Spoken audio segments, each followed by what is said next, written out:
वाहिगुरु। बस इहो जी एकाग्रता जे लैके बैठोगे, इहो जिहा प्यार सत्कार गुरु प्रति लैके बैठोगे ते आनंद जरूर बढ़ेगा।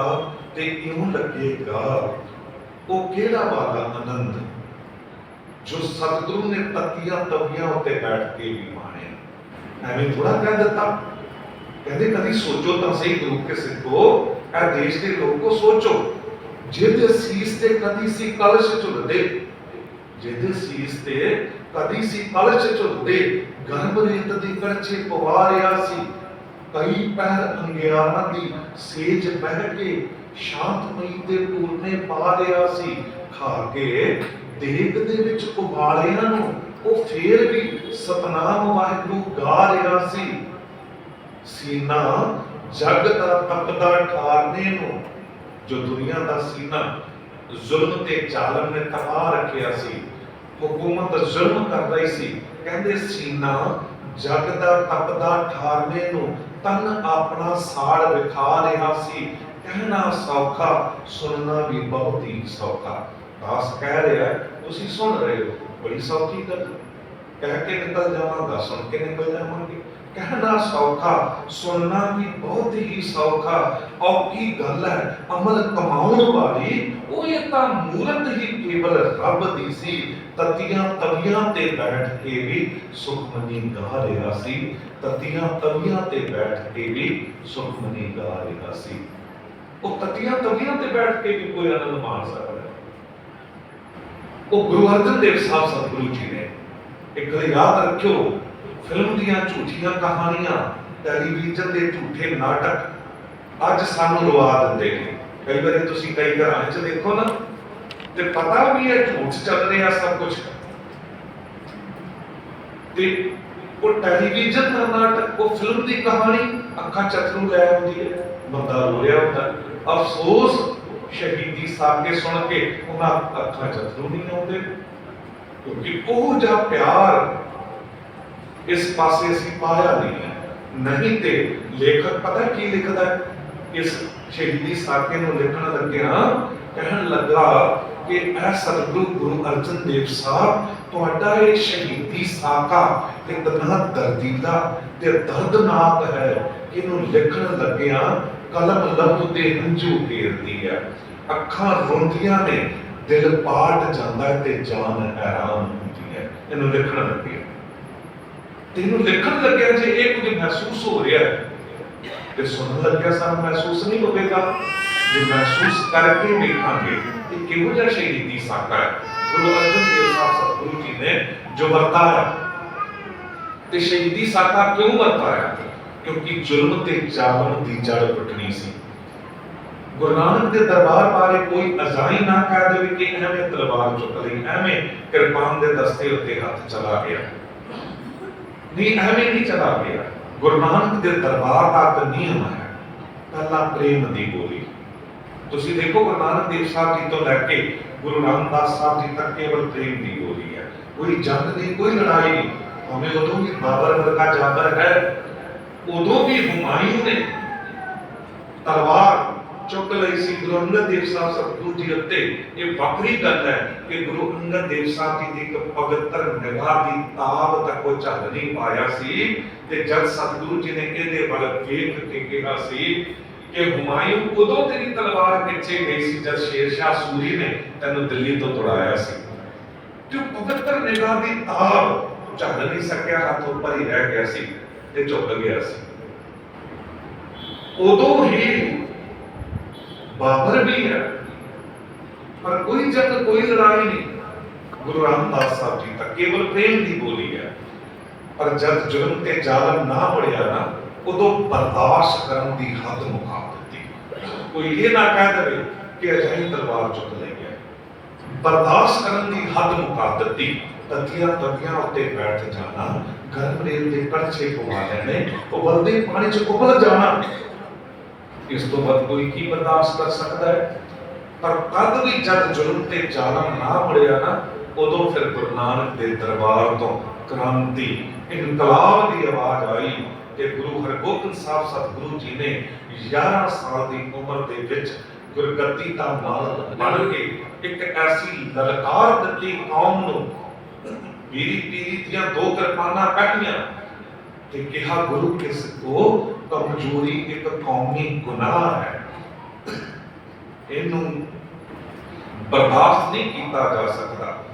मेरे सिख कमजोर नहीं होने चाहिए, मेरे सिख कसरत करन भुलन शस्त्र विद्या सीखण घुड़सवारी करन ते अज दिन तो गुरु दरबार की सब तो चंगी भेटा चंगे तो चंगे शस्त्र घोड़े ते सिख नौजवान बच्चों की जवानी होगी। एक ऐसी फौज तैयार हो गई, एक ऐसा इनकलाब आया कि गुरु हरगोबिंद साहब सतगुरु जी ने 4 जंगा लड़ियां मुगल हुकूमत शाहजहां बादशाह नाल ते चारे दियां चारे जंगा जित के जुल्म ते जालम दा मुंह मोड़ के रख दिता।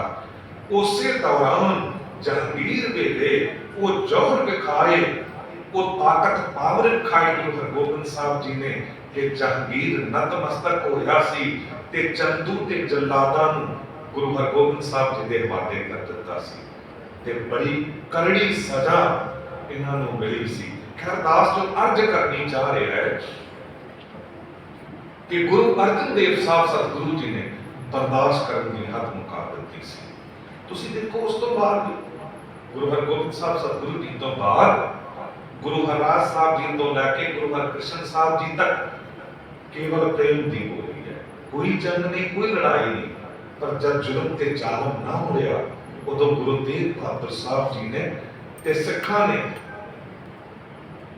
बर्दाश्त करने की हद मुका दी भी आरे नाल चीर दिता जाना, वो बलदे पानी च उबाल दिता जाना भाई दयाला जी नूं, भाई सतीदास जी नूं रूह विच बलेट के साड़ दिता जाना, भाई मतीदास जी नूं आरे नाल चीर दिता जाना। इस तो बाद कोई नहीं बर्दाश्त कर सकता है। गुरु तेग बहादुर साहब जी ने शीश दे देना, इस तो बाद कोई नहीं बर्दाश्त कर सकता है। पर जब जुल्म ते जालम ना मुड़िया उदों फिर गुरु नानक दे दरबार तो इनकलाब की आवाज आई, चूंकार अज हमारी ते दरगुजश हलाल अस्त बुरदन बार शमशीर दस्त। गुरु गोबिंद सिंह साहब जी ने कहा हुण शमशीर दे दस्ते उत्ते हथ जावेगा ते 14 तो वध जंगा लड़ के जुल्म ते जालम दी एक वारी जड़ ही पुट के रख दित्ती। जो दास अर्ज कर रहे हैं कि शहीदी साका वरतन दे कारण की सब आप जी हर साल सुनते हो लगभग 3 कारण मुख्य मन्ने जाते हैं। पहला कारण है जो हुकूमत ने बहाना बना के गुरु अर्जन देव साहब जी ने लाहौर बुलाया कि तुसी खुसरो नूं शरण दित्ती है, लंगर छकाया। खुसरो कौन सी?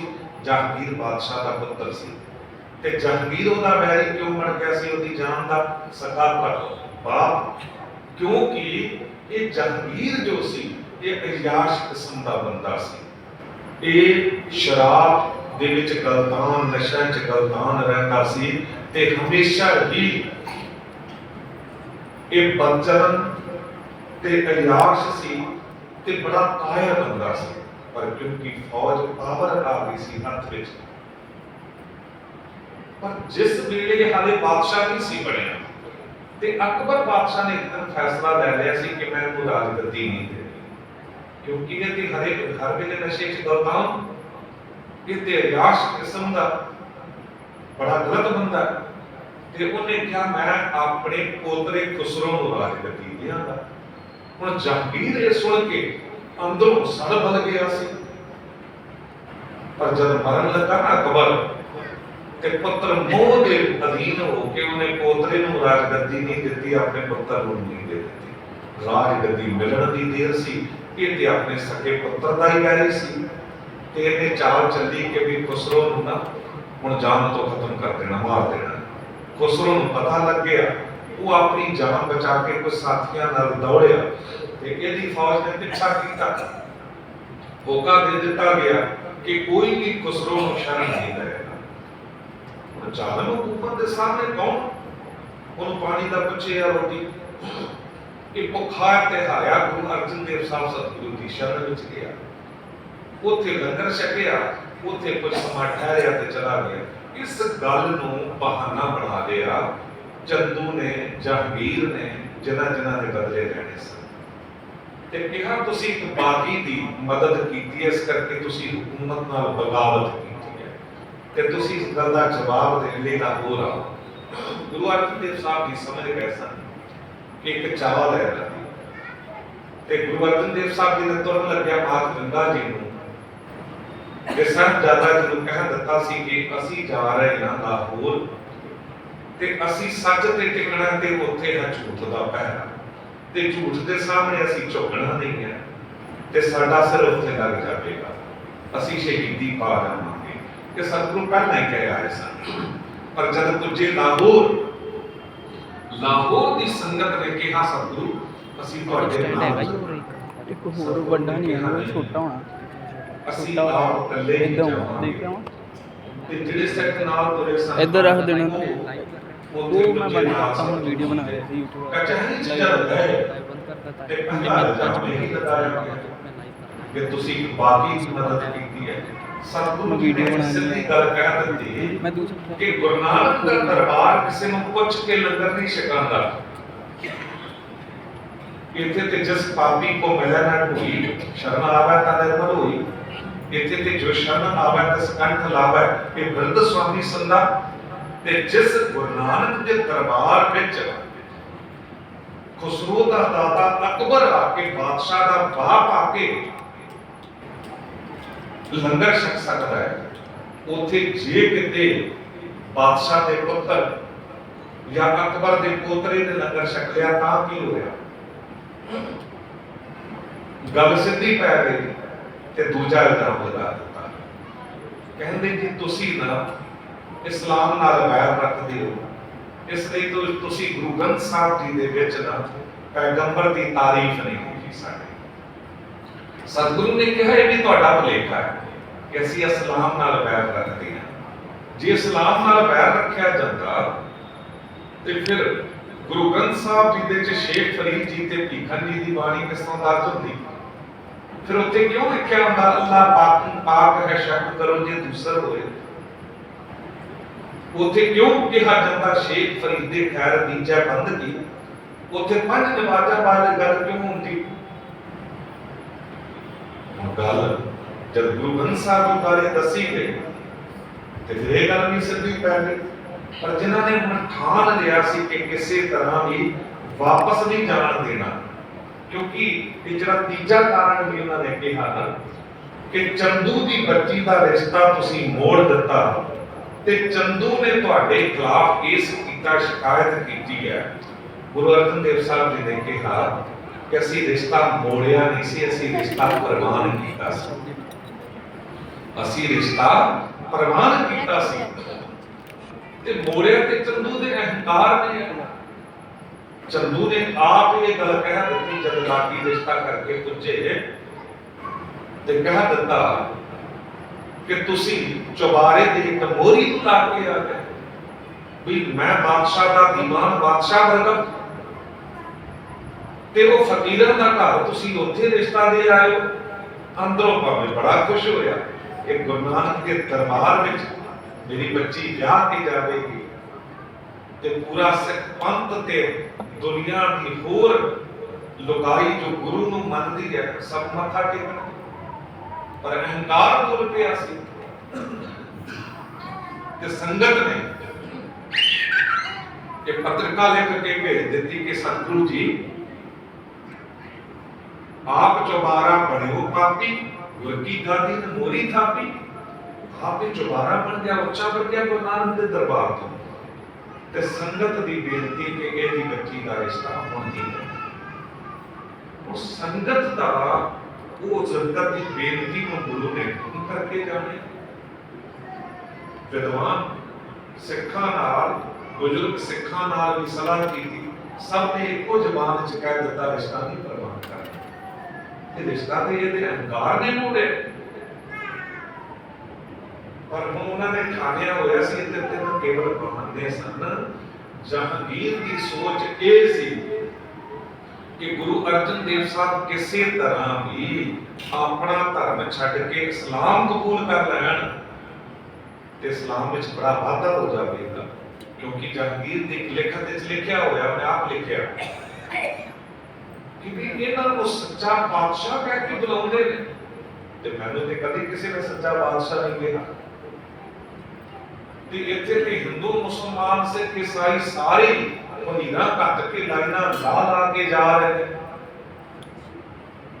ਤੇ ਧਰਮ ਵਿੱਚ ਬੜਾ ਵਾਧਾ ਹੁੰਦਾ ਜਾ ਰਿਹਾ ਇਹਨਾਂ ਦੇ। ਤੇ ਉਹਨੇ ਨਫ਼ਰਤ ਕਰਕੇ ਕੀ ਲਿਖਿਆ ਕਿ ਮੈਂ ਇਸ ਝੂਠ ਦੀ ਦੁਕਾਨ ਨੂੰ ਬੰਦ ਕਰ ਦੇਣਾ ਚਾਹੁੰਦਾ, ਤੇ ਬੰਦ ਕਰਨ ਦਾ ਤਰੀਕਾ ਉਹਨੂੰ ਇੱਕੋ ਹੀ ਨਜ਼ਰ ਆਇਆ ਕਿ ਕਿਸੇ ਤਰ੍ਹਾਂ ਵੀ ਗੁਰੂ ਅਰਜਨ ਦੇਵ ਸਾਹਿਬ ਜੇ ਆਪਣਾ ਧਰਮ ਛੱਡ ਕੇ ਇਸਲਾਮ ਕਬੂਲ ਕਰ ਲੈਂਦੇ ਨੇ, ਤੇ ਫਿਰ ਤੇ ਜਿੰਨੇ ਇਹਨਾਂ ਨੂੰ ਮੰਨਣ ਵਾਲੇ ਨੇ ਸਾਰੇ ਇਸਲਾਮ ਵਿੱਚ ਆ ਜਾਣਗੇ ਤੇ ਬੜਾ ਵਾਧਾ ਹੋ ਜਾਵੇਗਾ। ਤੇ ਗੁਰੂ ਅਰਜਨ ਦੇਵ ਸਾਹਿਬ ਜੀ ਨੂੰ ਨਾ ਅੰਦਰ ਬਿਠਾ ਕੇ ਤੇ ਇਹੋ ਜਿਹੇ ਲੋਕ ਲਾਲਚ ਦਿੱਤੇ ਗਏ, ਜ਼ਮੀਰਾਂ ਦੇ ਦਿੱਤੀਆਂ ਜਾਣਗੀਆਂ, ਤੁਹਾਨੂੰ ਹੂਰਾਂ ਦੇਣੀਆਂ ਜਾਣਗੀਆਂ, ਕਿਉਂਕਿ ਉਸ ਧਰਮ ਦੇ ਵਿੱਚ ਇਹੋ ਜਿਹੀ ਗੱਲਾਂ ਹਨ। ਚਾਰ ਵਿਆਹ ਕਰਨੇ ਉਹਨਾਂ ਨੂੰ ਬੜੀ ਖੁੱਲ੍ਹ ਹੈ, ਹਰ ਗੱਲ ਦੀ ਖੁੱਲ੍ਹ ਹੈ, ਤੇ ਇਹੀ ਤਾਂ ਕਾਰਨ ਹੈ। ਤੁਸੀਂ ਦੇਖ ਲਓ ਪਾਕਿਸਤਾਨ ਲੈ ਚੁੱਕੇ ਸਨ, ਤੇ ਇਹ ਦੇਸ਼ ਤੇ ਹਿੰਦੂ ਸਿੱਖਾਂ ਦਾ ਸੀ ਨਾ, ਪਰ ਸਿੱਖ ਆਪਣੀ ਅਣਖ ਗੈਰਤ ਚ ਕਹਿ ਲਓ ਜਾਂ ਕੁਝ ਨਾ ਸਮਝੀ ਕਹਿ ਲਓ, ਤੇ ਹਾਲਾਤ ਇਹੋ ਜਿਹੇ ਬਣਦੇ ਚਲੇ ਗਏ ਕਿ ਜਿਹੜਾ ਪੰਜਾਬ ਸਾਡਾ ਸੀ ਉਹ ਵੀ 3 ਹਿੱਸਿਆਂ ਚ ਪਿਛਲੀ ਜੋ ਸਰਕਾਰ ਰਹੀ 50-60 ਸਾਲ, ਉਹਨੇ ਕੀ ਹਾਲਾਤ ਕਰ ਦਿੱਤੇ। ਅੱਜ ਜੇ ਪੰਜਾਬ ਰਹਿ ਨਹੀਂ ਗਿਆ ਛੋਟਾ, ਅਸੀਂ ਭਾਵੇਂ ਪੂਰੇ ਇੰਡੀਆ ਚ ਵਿਦੇਸ਼ਾਂ ਚ ਹਾਂ, ਸਿੱਖਾਂ ਦੀ ਚੜ੍ਹਦੀ ਕਲਾ ਗੁਰੂ ਦੇ ਕਰਕੇ ਹੁਣ ਵੀ ਹੈ, ਖਾਲਸਾ ਦਿਲਾਂ ਉੱਤੇ ਰਾਜ ਕਰਦਾ ਹੈ ਤੇ ਕਰ ਰਿਹਾ ਹੈ, ਤੇ ਮਾਲਕ ਵਾਹਿਗੁਰੂ ਹੱਕ ਵੀ ਦੇ ਰਿਹਾ। ਕੈਨੇਡਾ ਦੇ ਵਿੱਚ ਦੇਖੋ ਕਿੰਨੇ ਮਿਨਿਸਟਰ ਨੇ, ਕਿੰਨੇ MP MLA, ਇੰਗਲੈਂਡ ਦੇ ਵਿੱਚ ਵੀ MLA, ਪਰ ਸਿੱਖ ਕੀ ਕਰ ਰਹੇ ਨੇ? ਮਾਫ ਕਰਨਾ, ਸਿੱਖ ਇੰਨੇ ਸੈਲਫਿਸ਼ ਹੋ ਗਏ ਨੇ ਆਪਣੇ ਤੌਰ ਤੇ, ਮਤਲਬ ਹੀ ਭਾਵੇਂ ਕਰੋੜਾਂ ਅਰਬਾਂ ਦੇ ਵੀ ਮਾਲਕ ਹੋਣ ਨਾ, ਬੱਚਾ ਇੱਕ ਉਹਦੀ ਜਾਇਦਾਦਾਂ ਦੇ 2 ਭਰਾ ਲੜਨਗੇ, ਇੱਕੋ ਹੀ ਠੀਕ ਹੈ। ਹੱਦੋਂ ਕਿਉਂ ਇੱਕੋ ਹੀ ਠੀਕ ਹੈ? ਕਿ ਇਸ ਦੇਸ਼ ਦੀ ਜਨਸੰਖਿਆ ਘਟਾਉਣ ਦੀ ਜ਼ਿੰਮੇਵਾਰੀ ਕੇਵਲ ਸਿੱਖਾਂ ਨੇ ਲੈ ਰੱਖੀ ਹੈ। ਇੱਕ ਬੱਚਾ, ਤੇ ਮੈਂ ਤੇ ਹੈਰਾਨ ਹੁੰਦਾ, ਸੀਸਗੰਜ ਸਾਹਿਬ ਬੱਲਾ ਸਾਹਿਬ ਨੂੰ ਕਿੰਨੇ ਪਰਿਵਾਰ ਮਿਲਦੇ ਨੇ। ਹੁਣ ਜਿਹੜੀ ਨੌਜਵਾਨ ਜਨਰੇਸ਼ਨ ਆ ਰਹੀ ਹੈ, ਇੱਕ ਤੇ ਵਿਆਹ ਬਹੁਤ ਲੇਟ ਕਰਨਾ, 28-30 ਸਾਲ 32 ਸਾਲ ਦੀ ਉਮਰ ਚ ਜਾ ਕੇ ਵਿਆਹ ਕਰਨਾ, ਬਸ ਪੈਸੇ ਕਮਾਉਣ ਦੇ ਰਾਹ ਲੱਭਦੇ ਰਹਿਣਾ ਵੀ ਵੱਧ ਤੋਂ ਵੱਧ ਮੈਂ ਪੜ੍ਹਾਈ ਕਰ ਲਿਆ, ਵੱਧ ਤੋਂ ਵੱਧ ਮੈਂ ਜੀ ਕਾਰੋਬਾਰ ਸੈਟਲ ਕਰ ਲਿਆ, ਫਿਰ ਵਿਆਹ ਕਰਾਂਗਾ। ਅਭੀ ਕਿਹਨਾਂ ਵਾਸਤੇ ਤੂੰ ਕਰਨਾ ਚਾਹ ਰਿਹਾ? ਔਲਾਦ ਲਈ ਕਰਨਾ ਚਾਹਵੇਂਗਾ ਨਾ, ਵੀ ਫੈਮਿਲੀ ਅੱਗੇ ਮੇਰੀ ਅੱਗੇ ਵਧੇ। ਤੇ ਗੁਰਬਾਣੀ ਨੇ ਵੀ ਕਹਿ ਦਿੱਤਾ 30 ਸਾਲ ਤੋਂ ਬਾਅਦ ਤੇ ਸਰੀਰ ਵੈਸੇ ਘਟਣਾ ਸ਼ੁਰੂ ਹੋ ਜਾਂਦਾ ਹੈ। ਇਹ ਗੱਲਾਂ ਤਾਂ ਕਹਿ ਰਹੇ, ਜਾਗਣ ਦੀ ਲੋੜ ਹੈ ਅੱਜ। ਉਹ ਕਈ ਤੇ ਹੁਣ ਜਿਹੜੇ ਨਵੇਂ ਵਿਆਹ ਹੋ ਰਹੇ ਨੇ, ਜਾਂ 15 ਸਾਲ 20 ਸਾਲ ਹੋ ਵੀ ਚੁੱਕੇ ਨੇ ਸਾਲ, ਜਾਂ ਇੱਕ ਬੇਟੀ ਤੇ ਇੱਕੋ ਹੀ, ਵੀ ਬੇਟਾ ਵੀ ਨਹੀਂ ਕਰਨਾ, ਸਾਨੂੰ ਇੱਕੋ ਹੀ ਚਾਹੀਦਾ ਸੀ, ਇੱਕੋ ਬੇਟਾ ਚਾਹੀਦਾ ਜੇ ਕਿਸੇ ਦਾ ਇੱਕ ਹੈ। ਕਿਉਂ?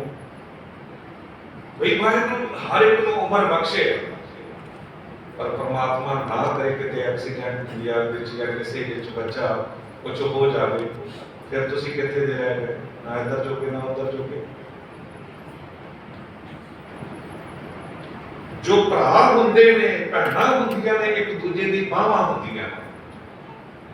ਅੱਗੇ ਭੂਆ ਵਾਲਾ ਰਿਸ਼ਤਾ ਤੇ ਦੂਜੇ ਰਿਸ਼ਤੇ ਤੇ ਖਤਮ ਹੀ ਹੋ ਜਾਣਗੇ। ਘਰ ਵਿੱਚ ਜੇ ਹੋਵੇਗੀ ਨਹੀਂ ਭੈਣ ਤੇ ਫਿਰ ਕਿੱਥੇ ਚੱਲੇਗਾ ਰਿਸ਼ਤਾ? ਫਿਰ ਹਰ ਇੱਕ ਬੱਚਾ ਆਪਣੀ ਕਿਸਮਤ ਲੈ ਕੇ ਹੁੰਦਾ ਹੈ। ਤੇ ਜੇ ਕਰੋੜਾਂ ਦੇ ਮਾਲਕ ਤੁਸੀਂ ਪਹਿਲਾਂ ਤੋਂ ਉਹ ਬਿਜ਼ਨਸ ਤੁਹਾਡੇ ਚੱਲ ਰਹੇ ਨੇ, ਜਾਂ ਤੁਸੀਂ ਪੜ੍ਹ ਲਿਖ ਕੇ ਡਾਕਟਰ ਇੰਜੀਨੀਅਰ ਬਣ ਗਏ, ਕਾਹਦੀ ਫਿਕਰ ਹੈ ਤੁਹਾਨੂੰ? ਤੁਸੀਂ 4 ਬੱਚੇ ਪੈਦਾ ਕਰੋ, ਤੁਸੀਂ 6 ਕਰੋ। ਹਾਲੇ ਕਾਨੂੰਨ ਤੇ ਇਸ ਦੇਸ਼ ਨੇ ਬਣਾਇਆ ਨਹੀਂ, ਬਣਾਉਣਾ ਚਾਹੀਦਾ, ਸਭ ਲਈ ਬਣਾ ਦੇਣ 2-2 ਬੱਚੇ। ਸਾਡੇ ਤੇ ਵੈਸੇ ਹੀ ਲਾਗੂ ਹੈ। ਅਸੀਂ ਤੇ ਦੋ ਕੀ ਇੱਕ ਵੀ ਨਹੀਂ ਕਰਨਾ ਚਾਹੁੰਦੇ। ਅਸੀਂ ਮਾਈਨੋਰਿਟੀ ਤੋਂ ਵੀ ਮਾਈਨੋਰਿਟੀ ਹੁੰਦੇ ਜਾ ਰਹੇ ਹਾਂ। ਇਹ ਆਉਣ ਵਾਲਾ ਟਾਈਮ ਤੁਸੀਂ ਦੇਖ ਲੈਣਾ, ਸਰਕਾਰਾਂ ਨੇ ਸਾਡੀ ਕੋਈ ਨਹੀਂ ਸੁਣਨੀ। ਇਹੀ ਕਾਰਨ ਹੈ ਕਿਉਂਕਿ ਦੇਖੋ ਜਿਹੜੇ ਲੋਕ ਨੇ ਉਹਨਾਂ ਨੂੰ ਤਾਂ ਵੋਟ ਚਾਹੀਦੇ ਨੇ, ਤੇ ਜੇ ਵੋਟ ਚਾਹੀਦੇ ਨੇ ਤੇ ਵੋਟ ਕੌਣ ਦੇਗਾ? ਹੁਣ ਦੂਜਿਆਂ ਨੇ ਤੇ ਹੁਣ ਵੀ ਅੱਧਾ ਹਿੰਦੁਸਤਾਨ ਕਬਜ਼ਾ ਕਰ ਹੀ ਲਿਆ। ਇਸ ਕਰਕੇ ਮੇਰੀ ਜੋ ਬੇਨਤੀ ਹੈ, ਥੋੜਾ ਥੋੜਾ ਇਸ ਪਾਸੇ ਵੀ ਸੋਚੋ। ਘਰਾਂ ਦੇ ਵਿੱਚ ਜੇ ਮਾਂ-ਬਾਪ ਦੀ ਮੰਨੀ ਜਾਂਦੀ ਹੋਵੇ, ਮੇਰੇ ਤੇ ਇੱਕ ਜਾਣਨ ਵਾਲੇ ਨੇ ਬਹੁਤ ਅੱਛੇ ਭੈਣ ਵੀ ਬਣੀ ਹੋਈ ਹੈ ਤੇ ਭਾਟੀਆ ਸਾਹਿਬ ਨੇ ਉੱਥੇ ਫਰੀਦਾਬਾਦ, ਤੇ ਉਹਨਾਂ ਨੇ ਇੱਕ ਬੇਟੀ ਹੋਈ ਪੋਤਰੀ, ਤੇ ਸ਼ਾਇਦ ਕਿਤੇ ਸੋਚ ਹੋਵੇ ਕਿ ਬੱਚਿਆਂ ਦੀ ਜੀ ਹਾਲੇ ਅਸੀਂ ਬੱਚਾ ਨਹੀਂ ਕਰਨਾ, ਤੇ ਸਭ ਕੁਝ ਉਹਨਾਂ ਦੇ ਹੱਥ ਵਿੱਚ, ਫੈਕਟਰੀ ਵੀ ਸਭ ਬਰਤਨਾਂ ਆ ਰਹੀ ਹੈ। ਤੇ ਪੁੱਤਰ ਨੇ ਕਿਹਾ ਕਿ ਮੈਨੂੰ ਅਧਿਕਾਰ ਇਹਨਾਂ ਦੇ ਦਿਓ ਜੀ, ਮੈਂ ਇਤਨਾ ਖਰਚ ਕਰ ਸਕਾਂ, ਇਹ ਕਰ ਸਕਾਂ। ਉਹਨਾਂ ਨੇ ਕਹਿ ਦਿੱਤਾ ਵੀ ਤੈਨੂੰ ਅਧਿਕਾਰ ਦੇ ਦਿਆਂਗਾ ਸਾਰੇ, ਜੇ ਤੂੰ ਮੈਨੂੰ 2 ਪੋਤਰੇ ਹੋਰ ਦੇ ਦੇ। ਅੱਜ ਸੁਖ ਨਾਲ ਵਾਹਿਗੁਰੂ ਦੀ ਕਿਰਪਾ ਹੈ, ਬੇਟੀਆਂ ਵੀ ਨੇ ਤੇ 2 ਪੋਤਰੇ ਹੋਰ ਨੇ, 3 ਬੱਚੇ ਹੋ ਗਏ। ਮਾਂ-ਬਾਪ ਚਾਹਣ ਤੇ ਬਹੁਤ ਕੁਝ ਹੋ ਸਕਦਾ ਹੈ। ਗੁਰੂ ਕਿਰਪਾ ਕਰੇ, ਐਸਾ ਨਾ ਸੋਚਣਾ ਕਿ ਗੁਰੂ ਅਰਜਨ ਦੇਵ ਸਾਹਿਬ ਜੀ ਨੇ ਇਹ ਸੋਚਿਆ ਹੋਵੇਗਾ ਕਿ ਇੱਕੋ ਪੁੱਤਰ। ਤੁਹਾਨੂੰ ਪਤਾ ਹੈ ਕਿਤਨੀ ਉਮਰ ਬੀਤ ਗਈ ਸੀ, ਮਾਲਕ ਵਾਹਿਗੁਰੂ ਜੀ ਵੱਲੋਂ ਇਹ ਦਾਤ ਨਹੀਂ ਸੀ ਮਿਲੀ, ਤੇ ਫਿਰ ਜਾ ਕੇ ਬਾਬਾ ਬੁੱਢਾ ਸਾਹਿਬ ਜੀ ਨੇ ਅਰਦਾਸ ਕੀਤੀ, ਗੁਰੂ ਅਰਜਨ ਦੇਵ ਸਾਹਿਬ ਜੀ ਨੇ ਆਪ ਹੀ ਖੇਡ ਵਰਤਾਈ। ਗੁਰੂ ਕਦੀ ਵੀ ਜ਼ਬਰਦਸਤੀ ਮੰਗ ਨਹੀਂ ਕਰਦਾ ਮਾਲਕ ਵਾਹਿਗੁਰੂ ਜੀ ਤੋਂ, ਉਹ ਪਾਣੀ ਚ ਰਹਿੰਦੇ ਨੇ। ਪਰ ਅਸੀਂ ਤੇ ਭਾਣਾ ਵੀ ਨਹੀਂ ਮੰਨਦੇ ਆ ਕਿ ਕਿਉਂ ਪੰਜਾਬ ਦੇ ਵਿੱਚ ਜਾਂ ਹੋਰ ਜਗ੍ਹਾਵਾਂ ਤੇ ਜੋ ਨਸਲਕੁਸ਼ੀ ਹੋਈ, ਪੇਟ ਦੇ ਵਿੱਚ ਹੀ, ਗਰਭ ਦੇ ਵਿੱਚ ਹੀ ਬੇਟੀਆਂ ਨੂੰ ਮਾਰ ਦੇਣਾ। ਗੁਰੂ ਤੁਹਾਡਾ ਕਹਿ ਰਿਹਾ ਬਾਲ ਕੰਨਿਆ ਕੋ ਬਾਪ ਪਿਆਰਾ, ਤੇ ਬੰਦਾ ਹੈ। ਖੈਰ ਦਾਸ ਜੋ ਅਰਜ ਕਰ ਰਿਹਾ ਤਾਂ ਕਿਉਂਕਿ ਜਦ ਬੈਠੇ ਹੁੰਦੇ ਆ, ਕੀ ਪਤਾ 5-7 ਪਰਿਵਾਰ ਹੀ ਤੁਹਾਡੇ ਵਿੱਚੋਂ ਜਾਗ ਜਾਣ। ਕੁਝ ਨੂੰ ਦਾਸ ਨੇ ਸਮਝਾਇਆ ਤੇ ਬੱਚੇ ਮੰਨ ਗਏ। 14-14, 15-15 ਸਾਲ ਦਾ ਇੱਕੋ ਇੱਕ ਪੁੱਤਰ ਜਾਂ ਇੱਕੋ ਇੱਕ ਬੇਟੀ ਹੋਈ ਸੀ, ਦੂਜਾ ਪੁੱਤਰ ਚਾਹੁੰਦੇ ਨਹੀਂ ਸੀ ਜਾਂ ਬੱਚਾ ਚਾਹੁੰਦੇ ਨਹੀਂ ਸੀ, ਤੇ ਫਿਰ ਸਮਝਾਇਆ ਤੇ ਹੁਣ ਹੋ ਗਏ। ਜੋ ਦਾਸ ਅਰਜ ਕਰ ਰਿਹਾ ਹੈ ਕਿ ਇਹ ਰਿਸ਼ਤੇ ਬੜੇ ਪਿਆਰੇ ਨੇ, ਇੱਕ ਦੂਜੇ ਦਾ ਦਰਦ ਵੰਡਾਉਂਦੇ ਨੇ, ਇੱਕ ਦੂਜੇ ਦੇ ਕੰਮ ਵੀ ਆਉਂਦੇ ਨੇ।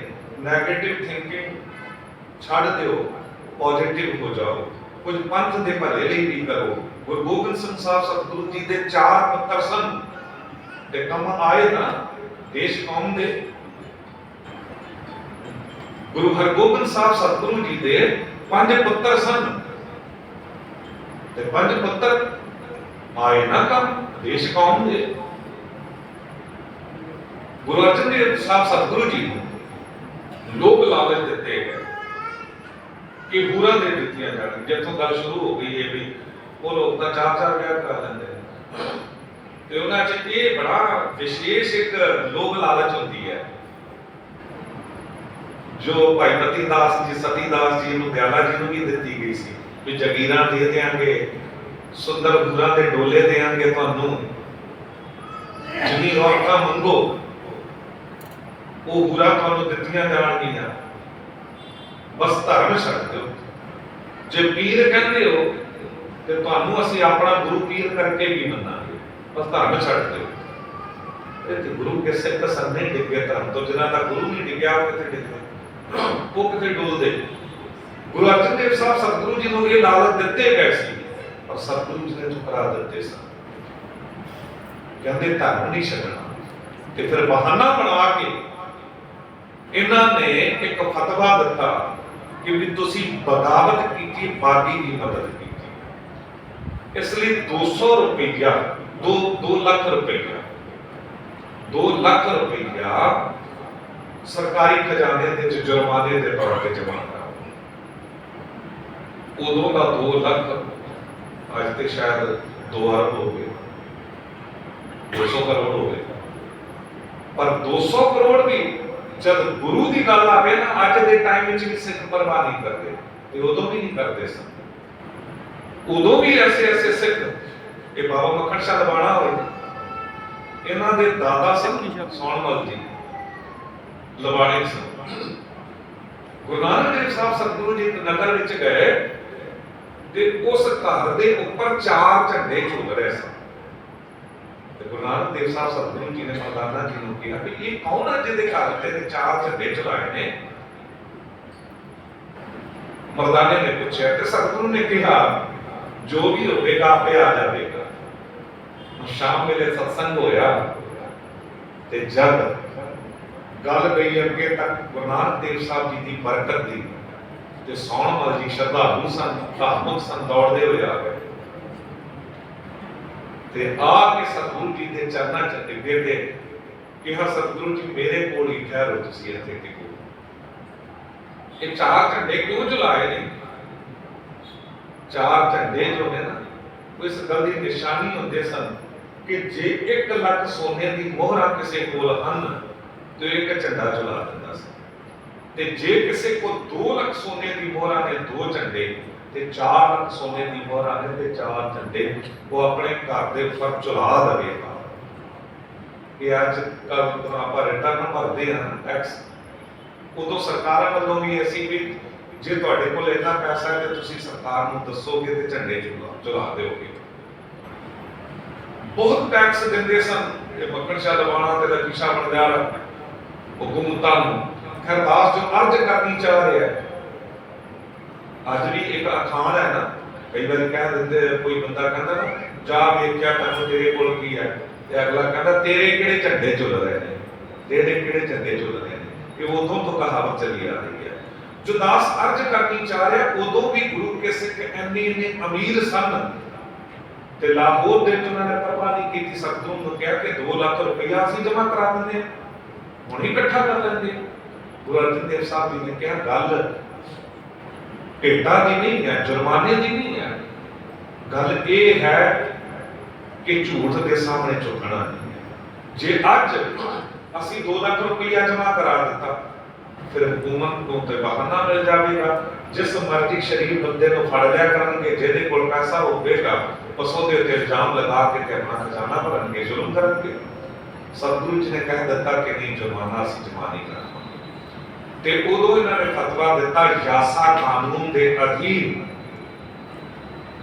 ਤਸੀਹੇ ਦੇ ਕੇ ਖਤਮ ਕਰ ਦਿੱਤਾ ਜਾਵੇ। ਯਾਸਾ ਕਾਨੂੰਨ ਇੱਕ ਚੰਗੇਜੀ ਕਾਨੂੰਨ ਸੀ, ਉਹਦੇ ਚ ਤਸੀਹੇ ਇਤਨੇ ਖਤਰਨਾਕ ਸਨ, ਦਰਦਨਾਕ ਸਨ ਕਿ ਬੰਦੇ ਦੇ ਸਰੀਰ ਨੂੰ ਬਾਰ-ਬਾਰ ਅੱਗ ਦੇ ਕਈ ਤਰੀਕਿਆਂ ਨਾਲ ਤਪਾਇਆ ਜਾਵੇ ਤੇ ਉਹਨੂੰ ਮਰਨ ਵੀ ਨਾ ਦਿੱਤਾ ਜਾਵੇ, ਫਿਰ ਰੋਕ ਲਿਆ ਜਾਵੇ, ਫਿਰ ਦੁਬਾਰਾ ਤਪਾਇਆ ਜਾਵੇ, ਕਿਉਂ ਕਰਕੇ ਸਰੀਰ ਦੇ ਅੰਦਰੋਂ ਸਾਰਾ ਖੂਨ ਸੁੱਕ ਜਾਵੇ, ਇੱਕ ਬੂੰਦ ਵੀ ਖੂਨ ਦੀ ਨਾ ਰਹੇ ਤੇ ਬੰਦੇ ਦੀ ਤੜਪ ਤੜਪ ਕੇ ਮੌਤ ਹੋਵੇ। ਗੁਰੂ ਅਰਜਨ ਦੇਵ ਸਾਹਿਬ ਜੀ ਨਾਲ ਇਹ ਕੁਝ ਕਰਨਾ ਆਰੰਭ ਕਰ ਦਿੱਤਾ।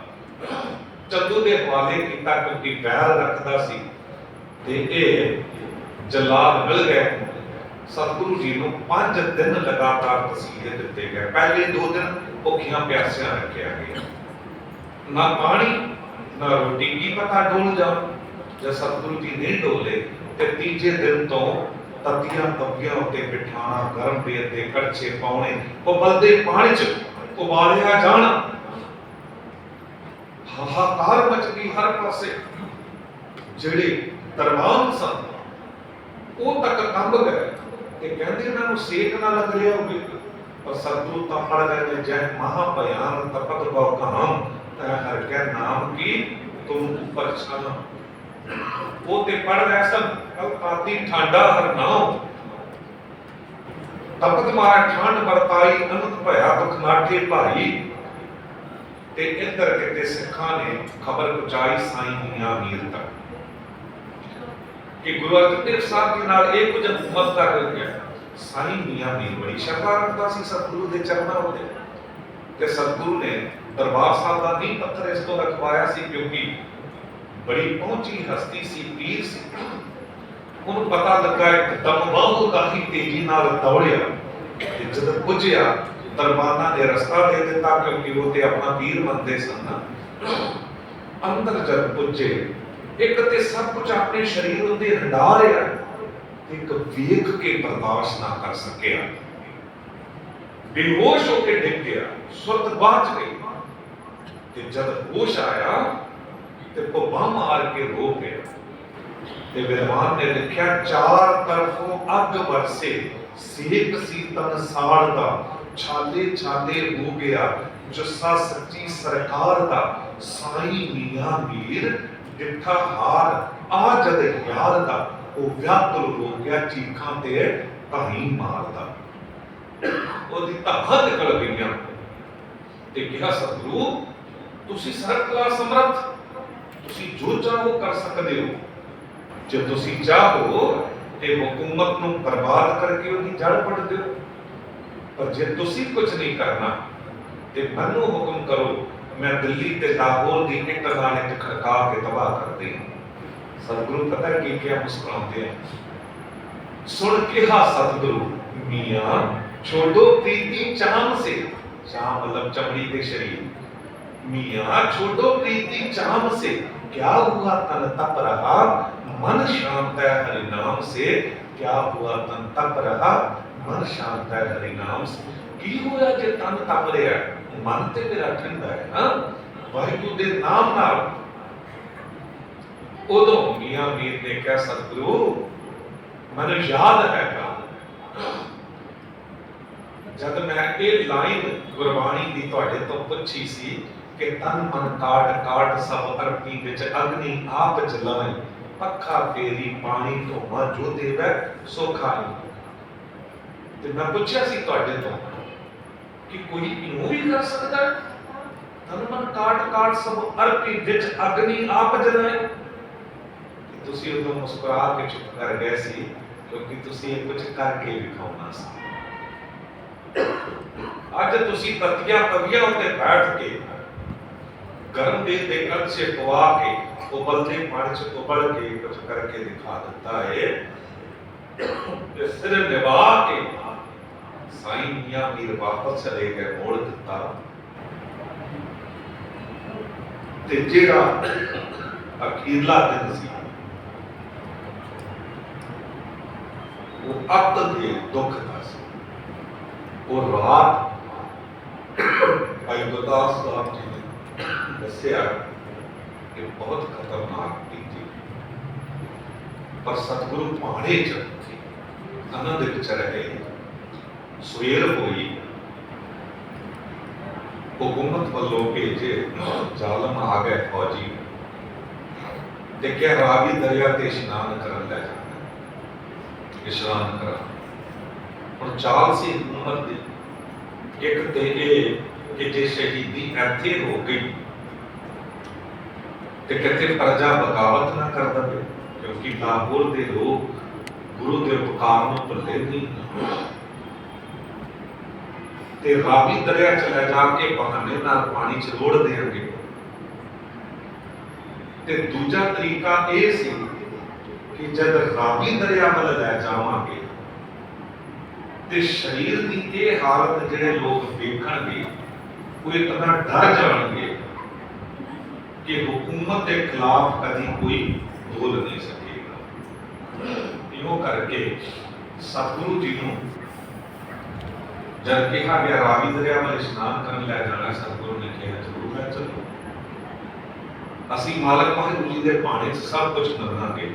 मीत करे सोई बहुमाना, मीत के करतब कुशल सम्माना, तेरा किया मीठा लागै हर नाम पदार्थ नानक मांगै। जब सतगुरु जी नूं ले जाया जा रहा ना रावी दरिया ते लाहौर दी बेअंत संगतां अपने मकानां दी छत उत्ते खड़े ने, गलियां च लाइनां ला के खड़े ने, क्योंकि सतगुरु जी दे दर्शन करना चाहते सन। ते उपकार भुल्ले नहीं सन कि जब लाहौर दे च महामारी फैली सी ना, ते लाशां रुल रहीआं सन, इतनी दुनिया मरी सी, ते गुरु अर्जन देव साहब जी ने अमृतसर साहब तो आके इस लाहौर दे विच लंगर ला दिते सन, दवाखाने खोले सन। ਤੇ ਆਪ ਲੋਕਾਂ ਦੇ ਮੂੰਹ 'ਚ ਹੱਥਾਂ ਨਾਲ ਦਵਾਈਆਂ ਪਾਈਆਂ ਸਨ ਮਹਾਮਾਰੀ ਵੇਲੇ, ਤੇ ਜੋ ਲਾਸ਼ਾਂ ਰੋਲ ਰਹੀਆਂ ਸਨ ਉਹਨਾਂ ਦੀ ਸੰਭਾਲ ਕਰਕੇ ਮੁਸਲਮਾਨਾਂ ਨੂੰ ਦਫਨਾਇਆ ਸੀ, ਹਿੰਦੂਆਂ ਦਾ ਸੰਸਕਾਰ ਕੀਤਾ ਸੀ, ਉਹ ਲੋਕ ਭੁੱਲੇ ਨਹੀਂ ਸਨ ਤੇ ਪਿਆਰ ਵਿੱਚ ਭਿੱਜ ਕੇ ਦਰਸ਼ਨ ਕਰਨ ਲਈ ਖੜੇ ਸਨ। ਤੇ ਜਦ ਸਤਿਗੁਰੂ ਜੀ ਦੇ ਸ਼ਰੀਰ ਨੂੰ ਵੇਖਿਆ, ਸੜਿਆ ਹੋਇਆ, ਭੁੱਜਿਆ ਹੋਇਆ, ਮਾਸ ਲਮਕ ਰਿਹਾ ਹੈ, ਤੇ ਲੋਕਾਂ ਦੀਆਂ ਚੀਖਾਂ ਧਾਹਾਂ ਨਿਕਲ ਗਈਆਂ, ਅੱਖਾਂ ਤੋਂ ਨੀਰ ਦੀ ਝੜੀ ਲੱਗ ਗਈ। ਵਿੱਚੋਂ ਕਿਸੇ ਨੇ ਧਾਹਾਂ ਮਾਰ ਕੇ ਪੁਕਾਰ ਕੇ ਕਹਿ ਦਿੱਤਾ ਕਿ ਅੱਜ ਜ਼ਾਲਮਾਂ ਨੇ ਸੱਚ ਦੀ ਆਵਾਜ਼ ਨੂੰ ਦਬਾ ਦਿੱਤਾ, ਅੱਜ ਤੋਂ ਬਾਅਦ ਕੋਈ ਆਵਾਜ਼ ਚੁੱਕ ਨਹੀਂ ਸਕੇਗਾ। ਜਦ ਇਹ ਗੱਲ ਗੁਰੂ ਅਰਜਨ ਦੇਵ ਸਾਹਿਬ ਜੀ ਦੇ ਕੰਨਾਂ 'ਚ ਪਈ ਨਾ, ਤੇ ਸਤਿਗੁਰੂ ਜੀ ਨੇ ਕਿਹਾ, ਤੁਸੀਂ ਕਹਿੰਦੇ ਸੱਚ ਦੀ ਆਵਾਜ਼ ਨੂੰ ਦਬਾ ਦਿੱਤਾ, ਨਹੀਂ ਤੁਹਾਡਾ ਭੁਲੇਖਾ ਹੈ, ਇਹ ਦਬਾ ਨਹੀਂ ਸਕਣਗੇ। ਪਰ ਜੇ ਤੁਸੀਂ ਇਹ ਗੱਲ ਕਹਿ ਰਹੇ ਹੋ ਤੇ ਗੱਲ ਯਾਦ ਰੱਖਿਓ, मेरी सदा को दबाना तो मुमकिन है, मगर बदलते वक्त की रफ्तार को कौन रोकेगा। फासलो आशा आहन बहुत बुलंद सही, मगर हयात की ललकार को कौन रोकेगा। ये जो मैं शहीदी दे के हयाती जिंदगी की ललकार दे चलिया, कौन रोक सकेगा। शहीद की जो मौत है वो कौम की हयात है, हयात तो हयात, वो मौत भी हयात है, तो मौत भी हयाती बन जाती है। इस जिंदगी की ललकार को कौन रोक सकेगा। फासलो आशा आहन बहुत बुलंद सही, मगर हयात की ललकार को कौन रोकेगा।